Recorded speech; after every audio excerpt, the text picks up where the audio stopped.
Well, we're going to use the vocabulary from Spanish 2, Unit 3, Lesson 1, to talk about stress and accent marks and how to know where you put the stress on a word. The rule in Spanish is very simple. Here's the rule. The rule in Spanish is if a Spanish word ends in a vowel, A, E, I, O, U, or an N, or an S, if a word ends in any of those things, then the natural stress goes on the second to last syllable. That's the rule. Always gets followed. Maybe unless they borrowed a word from like the English language or French or something, and that's not the rule, but that's the rule.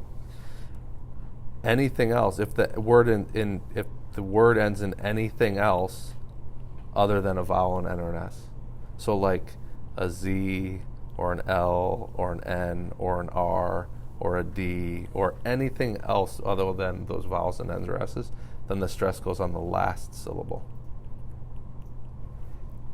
That's the rule. So let's look at some of these words.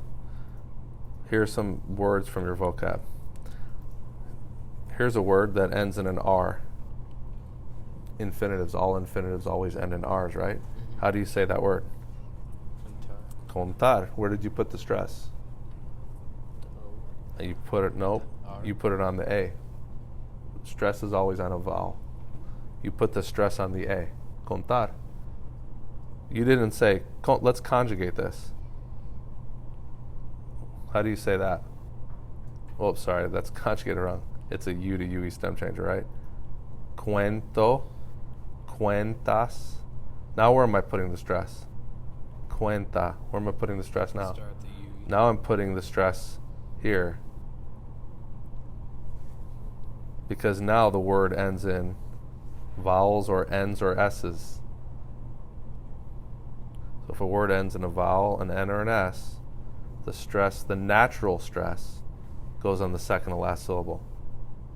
Okay, so here's another one. What is this? What is this word here end in? It ends in an A. So where does the stress go if it ends in an A? It goes on the second to last syllable, which is what? It's that A right there. And how do you say it? Batalla. You say batalla. You're putting the stress there. Batalla. Can you hear it? For this word again, contar. You're putting the stress on the A. Contar. Contar. How about this word? Joven. What does it end in? It ends in an N. So it's an E? Or no, the stress goes there. Joven. Joven. Joven, right? How do you make this word plural? Jóvenes. Jóvenes. You add an ES, right? But what else do you have to add? Listen to how you said it. Jóvenes. Where am I putting the stress? I'm putting it on the O, so you have to put an accent mark there. Because if you don't put it there, the natural stress would tell you to put it there. Look at this word. We're looking at words without accent marks first. Emperador. Where did I stress it? Emperador. Emperador. I'm putting the stress here, which is the natural stress for a word that ends in an R. The last syllable is the natural stress. Okay, now let's look at the other ones that don't have, that do have accent marks on it. Ejército. If you didn't if there's accent mark wasn't here, that'd be pronounced ejercito. Whoops. That'd be pronounced ejercito. But that's not how it's pronounced. It's pronounced ejército. That's why they have to put the accent mark over the E, because that's not the natural stress location for a word that ends in an O. How about this word? How do you pronounce that? Eroe. You pronounce that, remember H's are silent. Eroe. Eroe. Now, the O and the E are actually both carry a syllable, so there's actually 3 syllables for this word. Eroe. And if you didn't put the accent mark there, the natural stress would have gone over this O, because that would be the second to last syllable. Make sense? Look at this word. How do you pronounce that?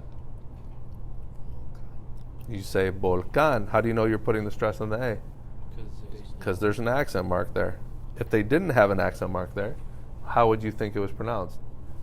Vulcan. You'd pronounce it Bolkan, but they don't want you to say Bolkan. That's not how you say it. You say Bolkan. Now, what if I make this word plural? Bolcanes. Bolcanes. Do I need the accent mark anymore? I don't need it anymore because now I have the second to last syllable is that A. So sometimes words lose their accent or gain their accent based upon what it is. So let's look at some examples. Some more examples. Examen. I don't need an accent mark because it ends in an N and that's the natural stress. But if I make it plural, now if I still want that A to carry the stress, I better put an accent mark on it. Make sense? Also, when you learn commands, how do you say give it to me? Or give me? You say dame, right? Dame. Do I need the accent mark on that A? No. I don't. But what if I say damelo?